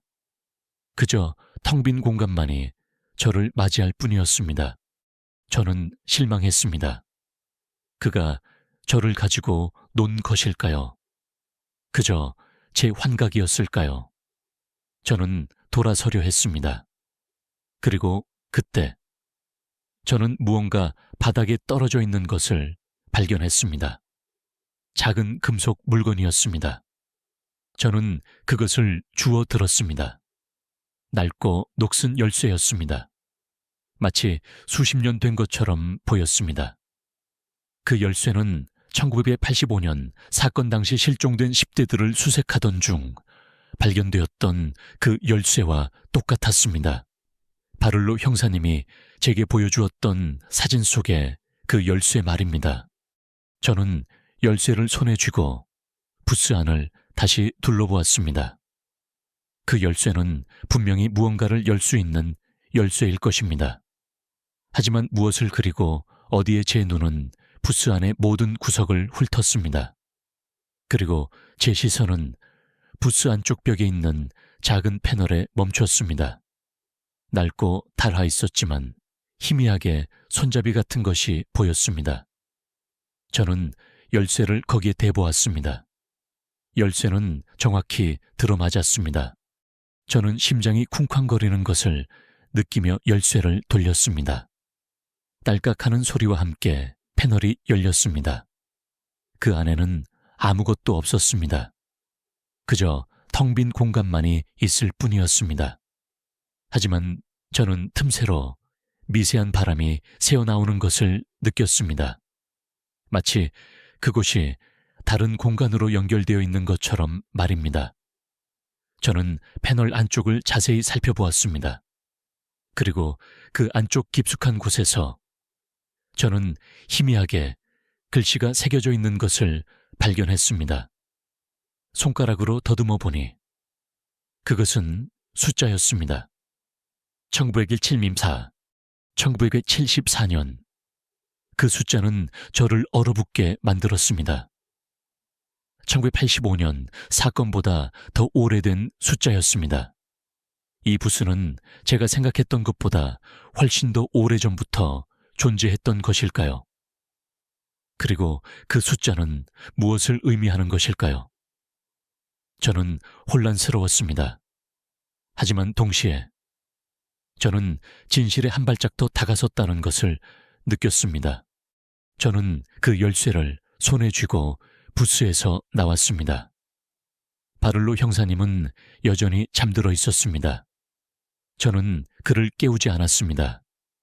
이 열쇠, 그리고 1907님애라는 숫자는 저만의 비밀이었습니다. 저는 이 모든 것의 진실을 혼자서 파헤쳐야 한다는 것을 직감했습니다. 이 모든 것이 어디서 시작되었는지, 그리고 어떻게 끝낼 수 있는지. 낡은 열쇠와 1974라는 숫자. 그것은 제가 쥐고 있는 새로운 실마리였습니다. 바를로 형사님은 1985년 미제 사건에만 집중하고 있었지만 저는 이 부스가 훨씬 더 오래전부터 존재했으며 더 깊은 비밀을 품고 있다는 것을 직감했습니다. 1974년은 민수, 예린, 현우가 사라진 1985년보다 11년이나 더 거슬러 올라가는 시간이었습니다. 이 부스가 그보다 더 오래전부터 사람들을 삼켜왔을지도 모른다는 섬뜩한 생각이 머릿속을 스쳤습니다. 경찰서에서 나온 저는 곧장 마을 도서관으로 향했습니다. 밤늦게까지 문을 열지 않는다는 것을 알았지만 저는 기다릴 수 없었습니다. 저는 그날 밤새도록 도서관 앞에서 서성였습니다. 새벽이 되어서야 문이 열리고 저는 기다렸다는 듯이 안으로 들어섰습니다. 도서관 사서 아주머니는 저를 알아보시고는 걱정스러운 눈빛으로 바라보았습니다. 지훈아, 요즘 안색이 많이 안 좋구나. 무슨 일이라도 있니? 저는 그저 웃어넘겼습니다. 제게 무슨 일이 일어났는지 설명할 방법은 없었습니다. 저는 다시 낡은 신문 자료들을 뒤지기 시작했습니다. 이번에는 1970년대 자료에 집중했습니다. 제 손은 떨렸지만 멈출 수 없었습니다. 며칠 밤낮으로 자료를 뒤진 끝에 저는 마침내 1974년 가을 양양축제에서 발생한 또 다른 미제 실종 사건에 대한 기사를 발견했습니다. 기사 제목은 또다시 반복된 비극 양양축제. 2명의 어린이 실종이었습니다. 제 심장이 쿵 하고 떨어졌습니다. 1974년 10월 10살 김태우와 12살 이서준이라는 두 소년이 양양축제에서 사라졌다는 내용이었습니다. 그들 역시 마지막으로 목격된 장소는 축제장의 한 낡은 사진 부스 앞이었다고 기록되어 있었습니다. 기사에는 희미하게 부스의 모습이 담긴 사진이 함께 실려 있었는데 제가 본 그 부스와 똑같았습니다. 그 부스는 정말로 수십 년 동안 그 자리에 존재하며 사람들을 집어삼켜온 것입니다. 기사를 읽어 내려갈수록 저는 점점 더 깊은 공포에 휩싸였습니다. 당시 경찰은 소년들의 실종을 단순 실종으로 처리했고 아무런 단서도 찾지 못했습니다. 기사에는 그들의 부모님이 절규하는 모습이 담겨 있었지만 시간이 흐르면서 사건은 잊혀졌고 결국 미제 사건으로 남아 있었습니다. 그 부스는 단순히 낡은 사진 부스가 아니었습니다. 그것은 시간을 초월하여 사람들을 삼키는 끔찍한 포식자였습니다. 그리고 그 포식자는 마치 저를 기다리고 있는 것처럼 느껴졌습니다. 저는 기사에 실린 당시 부스 노점상의 이름을 찾으려 했지만 아무런 기록도 없었습니다. 마치 그 노점상이 처음부터 존재하지 않았던 것처럼. 아니면 그도 역시 사라진 것일까요? 85년의 박영철처럼 말입니다. 저는 이 모든 것이 하나의 거대한 패턴이라는 것을 깨달았습니다. 낡은 사진 부스, 그리고 그 안에 있는 존재, 그것은 주기적으로 나타나 사람들을 데려가고 흔적도 없이 사라졌다가 다시 나타나는 것을 반복하고 있었습니다. 저는 도서관에서 나와 축제장으로 향했습니다.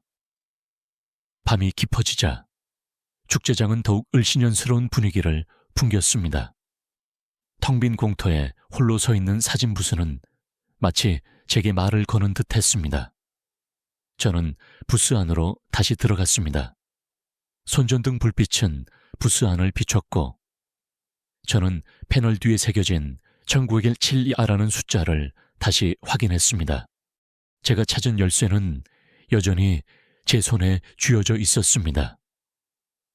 저는 그 열쇠를 이용해 부스 안에 다른 잠금 장치들을 찾아보기 시작했습니다. 낡은 카메라, 의자 아래, 그리고 부스 벽면을 샅샅이 뒤졌습니다. 그리고 마침내 저는 카메라 본체 아래에 있는 작은 서랍을 발견했습니다.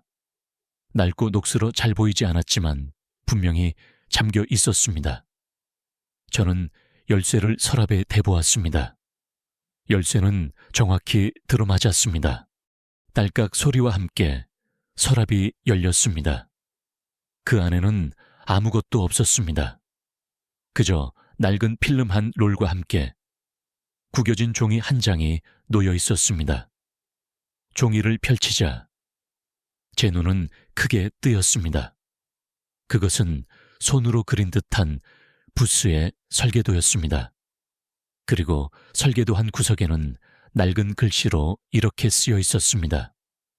이것은 그저 사진 부스가 아니다. 이것은 그들의 문이다. 함부로 열지 마라. 그들이라니 그들은 누구를 의미하는 것일까요? 그리고 그 문이라는 것은 또 무엇일까요? 저는 설계도를 자세히 들여다보았습니다. 부스의 구조는 겉보기와는 달리 복잡했습니다. 겉으로 드러나지 않는 숨겨진 공간들과 연결 통로들이 그려져 있었습니다. 그리고 그 통로들은 모두 부스 안쪽의 특정 지점을 향해 있었습니다. 바로 제가 처음에 1974라는 숫자를 발견했던 그 패널 뒤의 공간이었습니다. 저는 그 낡은 필름롤을 꺼내 들었습니다. 필름은 오래되어 빛바랜 상태였습니다. 저는 이 필름에 뭔가 비밀이 담겨 있을지도 모른다는 직감에 사로잡혔습니다. 저는 필름을 조심스럽게 들고 부스 밖으로 나왔습니다. 그리고 다시 바를로 형사님에게 전화를 걸었습니다. 제 목소리는 흥분으로 가득했습니다. 형사님, 제가 뭔가 중요한 것을 찾았습니다. 부스 안에 숨겨진 비밀이 있었어요. 바를로 형사님은 제 전화를 받고 곧장 축제장으로 달려왔습니다. 저는 그에게 열쇠와 설계도, 그리고 필름롤을 보여주었습니다. 그는 놀란 표정을 지었습니다. 이런 것이 숨겨져 있었다니. 우리가 놓친 것이 많았군. 그는 즉시 필름을 현상할 수 있는 곳을 찾아 나섰습니다. 양양에는 낡은 필름을 현상할 수 있는 곳이 없었기에 우리는 춘천으로 향했습니다. 춘천의 한 낡은 사진관에서 우리는 필름 현상을 기다렸습니다. 제 심장은 불안감과 기대감으로 뒤섞여 쿵쾅거렸습니다. 이 필름 속에 어떤 진실이 숨겨져 있을까요? 제 친구들이 사라진 이유를 밝혀줄 단서가 있을까요? 아니면 더 끔찍한 진실을 마주하게 될까요? 현상된 사진들은 제 예상을 뛰어넘는 충격을 주었습니다. 사진들은 모두 낡은 사진 부스 안에서 찍힌 것이었습니다. 그리고 그 사진 속에는 1974년에 실종된 김태우와 이서준, 그리고 1985년에 실종된 김민수, 박예린, 최현우의 모습이 담겨 있었습니다. 그들은 모두 마지막으로 찍힌 사진 속에서 네 번째 프레임에 나타난 남자와 함께 있었습니다. 남자의 모습은 여전히 흐릿했지만 그의 눈빛은 사진을 뚫고 나올 듯 생생했습니다. 그리고 가장 충격적인 것은 그 사진들 중 일부에는 제가 보지 못했던 다른 인물들이 찍혀 있었다는 것입니다. 그들은 마치 그림자처럼 부스 안의 어둠 속에 숨겨져 있었지만 분명히 존재했습니다. 그들은 사진 부스 안에서 춤을 추는 듯한 기묘한 움직임을 보이거나 남자의 손짓에 따라 마치 조종당하는 듯 움직였습니다. 그들의 얼굴은 공포에 질려 있었지만 동시에 알 수 없는 희열에 사로잡힌 듯한 섬뜩한 표정을 짓고 있었습니다. 이게 대체 무슨... 바를로 형사님은 말을 잇지 못했습니다. 그의 얼굴은 새하얗게 질려 있었고 손은 떨리고 있었습니다. 우리는 이 사진들이 그 부스가 단순한 사진 부스가 아니라는 것을 증명하는 결정적인 증거임을 알 수 있었습니다. 그것은 마치 살아있는 생명체처럼, 아니, 살아있는 존재들을 잡아먹는 포식자처럼 존재하고 있었습니다. 가장 오래된 필름에는 1974년의 사진들이 담겨 있었습니다. 사진 속 태우와 서준이는 활짝 웃고 있었지만 네 번째 프레임에는 그 남자와 함께 굳어 있었습니다. 남자의 손은 서준이의 어깨를 움켜쥐고 있었고 그의 얼굴에는 알 수 없는 미소가 떠올라 있었습니다. 그리고 그 다음 사진에는 태우와 서준이가 사라지고 그 남자만 홀로 남아 부스 안에 서 있었습니다.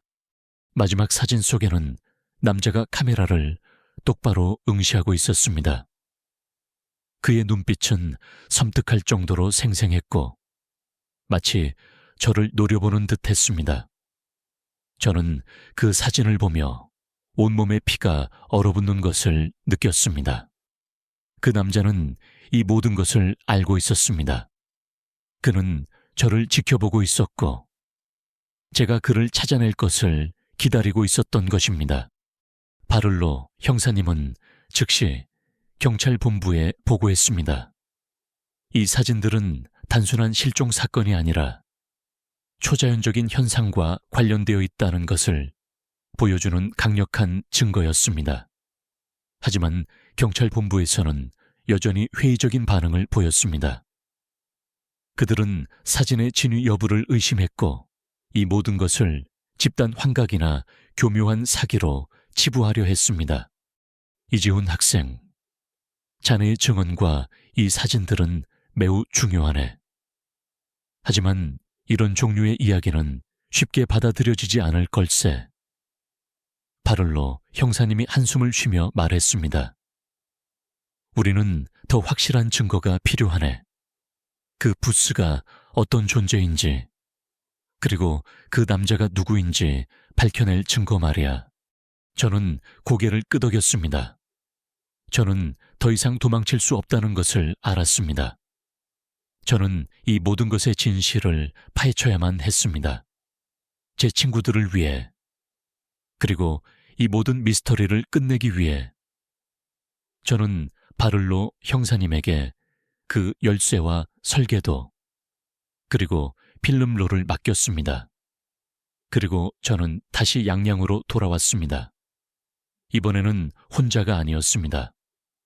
바를로 형사님과 저는 함께 그 미지의 존재에 맞서기로 결심했습니다. 밤이 깊어지자 저는 다시 축제장으로 향했습니다. 이번에는 더 이상 두렵지 않았습니다. 오히려 알 수 없는 결의가 제 마음을 지배했습니다. 저는 그 부스 안으로 들어갔습니다. 손전등 불빛은 부스 안을 비췄고 저는 그 낡은 카메라를 응시했습니다. 이 모든 불행이 시작된 곳, 그리고 이 모든 것을 끝낼 곳, 저는 카메라를 자세히 살펴보았습니다. 그리고 렌즈 주위에서 희미한 글씨가 새겨져 있는 것을 발견했습니다. 너무 낡고 희미해서 잘 보이지 않았지만 손가락으로 더듬어 보니 그것은 낯선 언어였습니다. 알 수 없는 문자들이 복잡하게 얽혀 있었습니다.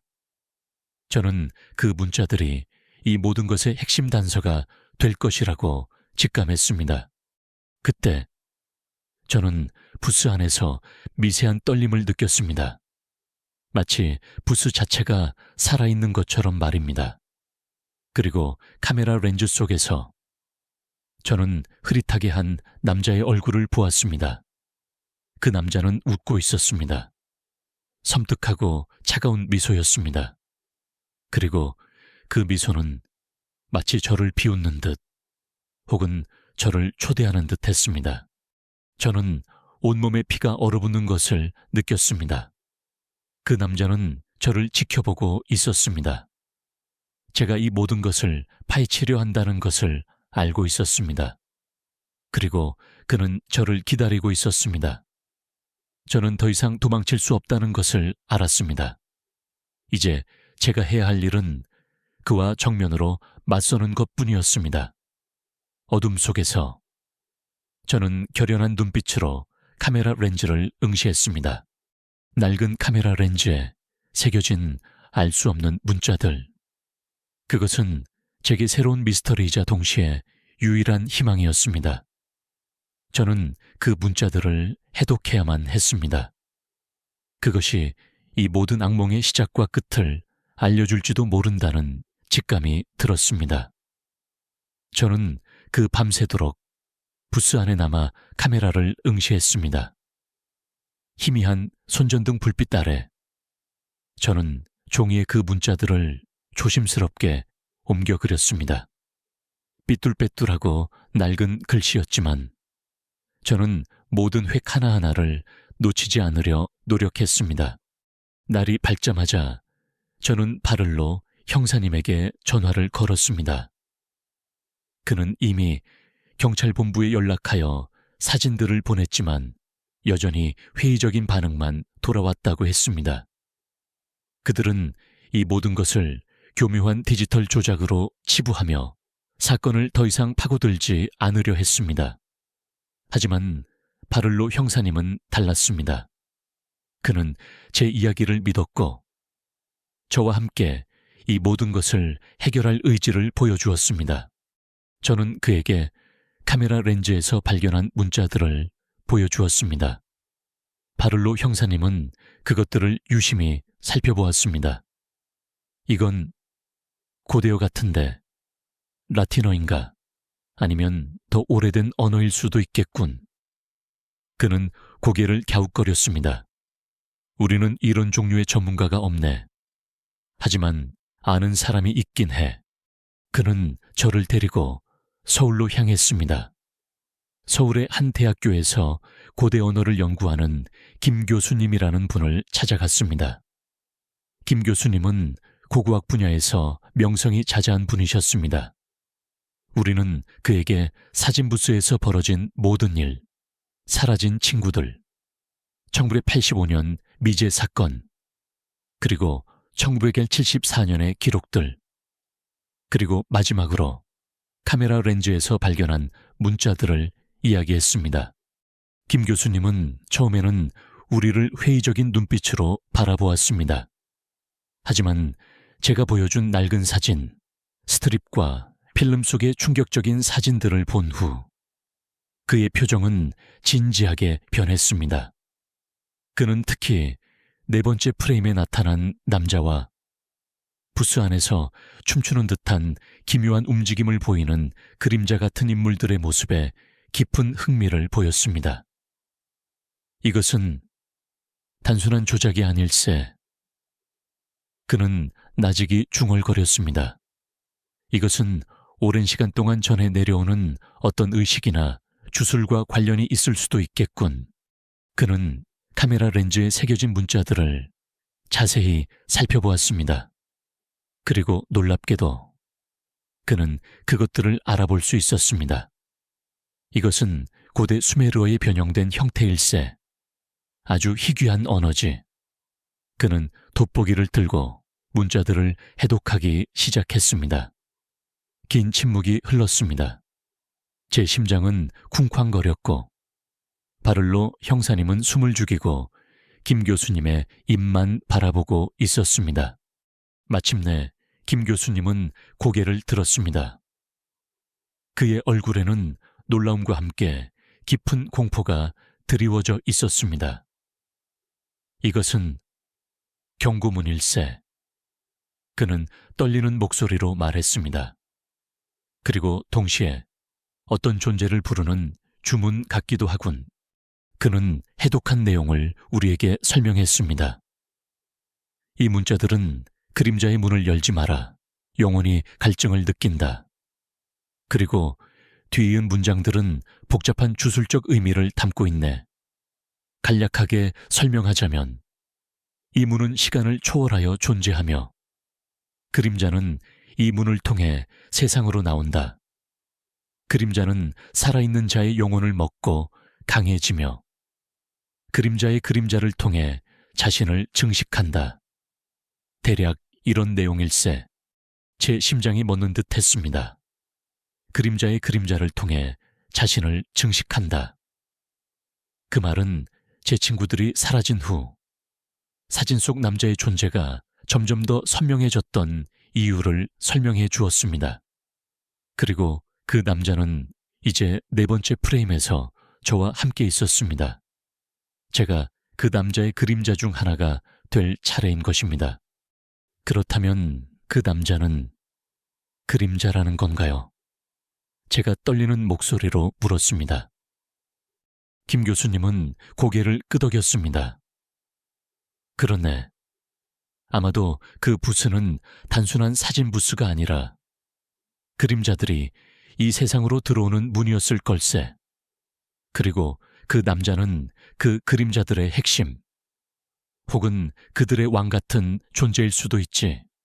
바를로 형사님은 얼굴이 새하얗게 질려 있었습니다. 그는 경찰 생활을 하며 온갖 끔찍한 범죄를 접해왔지만 이런 초자연적인 현상은 처음이었을 것입니다. 그럼 우리가 어떻게 해야 합니까? 그 그림자들을 막을 방법은 없습니까? 김 교수님은 한숨을 쉬었습니다. 이런 종류의 존재는 물리적으로 막을 수 있는 것이 아닐세. 그들은 다른 차원에서 존재하며 이 문을 통해 잠시 이 세상에 발을 들여놓는 것일 뿐이지. 그들을 막으려면 이 문을 완전히 닫거나 그들의 힘의 원천을 파괴해야 할 걸세. 힘의 원천이라니요. 제가 물었습니다. 영혼일세. 살아있는 자들의 영혼. 그들은 영혼을 먹고 강해지지. 특히 두려움에 사로잡힌 영혼을. 아마도 그들이 사람들을 유인하여 붓으로 들어오게 하고 그 안에서 공포를 느끼게 하여 영혼을 빼앗는 것일세. 저는 제 친구들의 얼굴을 떠올렸습니다. 그들이 4번째 프레임 속에서 겁에 질려있던 모습, 그리고 사라지기 전 극심한 공포에 시달리던 모습, 모든 것이 설명되는 듯 했습니다. 그들은 그림자들의 먹이가 된 것이었습니다. 김 교수님은 필름 속의 사진들을 다시 살펴보았습니다. 이것을 보게나 춤추는 듯한 그림자들, 아마도 그들은 그 남자의 그림자들, 혹은 그에게 종속된 존재들일세. 그들은 그 남자가 영혼을 흡수하는 것을 돕는 역할을 하는 것 같군. 바를로 형사님은 고개를 저었습니다. 이 모든 것이 너무나도 비현실적입니다. 하지만 증거가 너무 명확하니 김 교수님은 우리에게 고대 문헌들을 몇 권 추천해 주셨습니다. 그 문헌들에는 고대 시대부터 전해 내려오는 그림자 존재들에 대한 이야기와 그들을 막는 방법에 대한 단서들이 담겨 있을지도 모른다고 했습니다. 우리는 김 교수님께 깊은 감사를 표하고 연구실을 나왔습니다. 서울의 밤거리를 걸으며 저는 머릿속이 복잡했습니다. 그림자, 영혼을 먹는 존재, 그리고 문. 이 모든 것이 마치 소설 속 이야기 같았지만 제 눈앞에서 벌어진 현실이었습니다. 저는 이제 이 모든 것의 정체를 알게 되었지만 동시에 더 큰 두려움에 사로잡혔습니다. 이 모든 것을 어떻게 끝낼 수 있을까요? 제가 과연 그 그림자들과 맞서 싸워 이길 수 있을까요? 바를로 형사님은 침착하게 말했습니다. 이지훈 학생, 우리는 이제 뭘 해야 할지 알게 됐네. 그 부스는 단순히 낡은 기계가 아니야. 그것은 통로였어. 우리는 그 통로를 닫아야 해. 아니면 그 그림자들을 막아야 해. 양양으로 돌아오는 길에 우리는 다시 한번 축제장으로 향했습니다. 밤이 깊어지자 부스는 더욱 섬뜩한 존재감을 뿜어냈습니다. 저는 그 부스 안으로 들어갔습니다.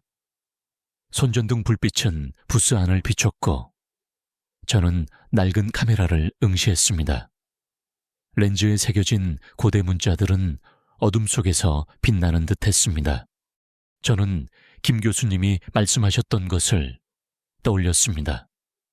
영혼을 먹고 강해진다. 특히 두려움에 사로잡힌 영혼을.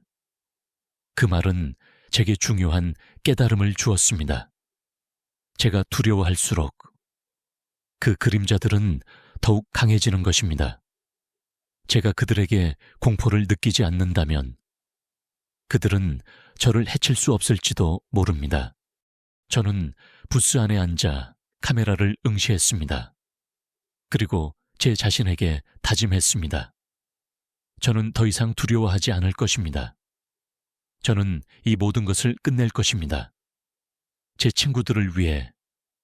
그리고 더 이상 희생자가 나오지 않도록. 그때 부스 안에서 미세한 떨림이 다시 느껴졌습니다. 카메라 렌즈 속에서 그 남자의 얼굴이 더욱 선명하게 나타났습니다. 그는 여전히 미소를 짓고 있었습니다. 하지만 이번에는 그 미소가 더 이상 저를 비웃는 것처럼 느껴지지 않았습니다. 오히려 그 미소는 마치 당혹감 혹은 알 수 없는 조바심을 드러내는 듯 했습니다. 저는 그에게 말했습니다. 나는 더 이상 두렵지 않아. 너는 나를 해칠 수 없어. 제 목소리는 떨렸지만 저는 계속 말했습니다. 너는 내 친구들을 데려갔지만 나는 너를 멈출 거야. 나는 너의 존재를 세상에 알릴 거야. 그 남자의 미소가 희미해지는 것을 보았습니다. 그의 눈빛은 더 이상 공허하지 않았습니다. 대신 분노와 함께 알 수 없는 불안감이 그의 눈에 떠올랐습니다. 그는 마치 제가 그의 규칙을 어기고 있다는 듯이 저를 노려보았습니다. 그 순간 저는 알 수 없는 힘에 이끌려 카메라를 손에 쥐었습니다. 그리고 플래시를 터뜨렸습니다. 연달아 플래시가 터졌고 부스 안은 눈부신 빛으로 가득 찼습니다. 저는 그 남자의 얼굴이 빛 속에서 흐릿해지는 것을 보았습니다. 그의 형체가 일렁이는 듯했습니다. 그리고 곧 모든 것이 어둠 속으로 사라졌습니다. 제가 눈을 떴을 때 저는 부스 안에 혼자 앉아 있었습니다. 카메라는 제 손에 쥐어 있었고 렌즈에 새겨진 고대 문자들은 여전히 빛나고 있었습니다. 하지만 그 남자는 사라지고 없었습니다. 저는 심장이 쿵쾅거리는 것을 느끼며 사진 스트립을 확인했습니다. 첫 세 장에는 제가 카메라를 응시하는 모습이 담겨 있었습니다. 그리고 네 번째 프레임. 그곳에는 남자가 없었습니다. 그저 텅 빈 부스만이 덩그러니 놓여 있었습니다. 저는 놀라움과 함께 알 수 없는 희망을 느꼈습니다. 제가 그를 물리친 것일까요? 제가 그 그림자를 멈춘 것일까요? 저는 부스 밖으로 나왔습니다. 바를로 형사님은 잠에서 깨어나 저를 바라보고 있었습니다. 이지훈 학생, 무슨 일이야? 그는 걱정스러운 목소리로 물었습니다. 저는 그에게 사진 스트립을 보여주었습니다. 그는 네 번째 프레임에 남자가 없다는 것을 보고 놀란 표정을 지었습니다. 사라졌습니다. 제가 말했습니다. 그 남자가 사라졌어요. 제가 그를 물리친 것 같아요. 바를로 형사님은 여전히 혼란스러운 표정이었지만 그의 얼굴에는 안도감이 스쳐 지나갔습니다. 그는 그 부스를 다시 조사하기 시작했습니다.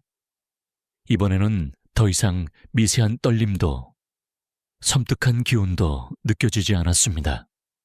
부수는 그저 낡고 평범한 사진 부수로 돌아와 있었습니다. 우리는 그 부수를 통째로 해체하여 경찰서로 가져왔습니다. 김 교수님에게 연락하여 이 모든 일을 설명했습니다. 그는 놀라움과 함께 자네가 해냈군. 두려움을 극복함으로써 그의 힘을 약화시킨 것일세. 라고 말했습니다. 하지만 저는 아직 이 모든 것이 끝났다고 생각하지 않았습니다. 그 남자는 사라졌지만 그 부스 자체가 사라진 것은 아니었습니다. 그리고 그들의 문이라는 의미는 아직 완전히 해결되지 않았습니다. 저는 이 모든 것의 진정한 의미를 찾아야만 했습니다. 어쩌면 이것은 시작에 불과할지도 모른다는 섬뜩한 예감이 들었습니다. 부스를 경찰서로 가져온 후에도 저는 여전히 불안했습니다. 그 남자는 사라졌지만 해제라는 단어와 그림자의 문이라는 김 교수님의 해석은 제 머릿속을 떠나지 않았습니다. 저는 그 부스가 단순한 유령의 집이 아니라 어떤 거대한 존재의 일부라는 것을 직감했습니다. 바를로 형사님과 김 교수님은 부스에 대한 추가 조사를 진행했지만 더 이상의 물리적인 증거는 찾을 수 없었습니다.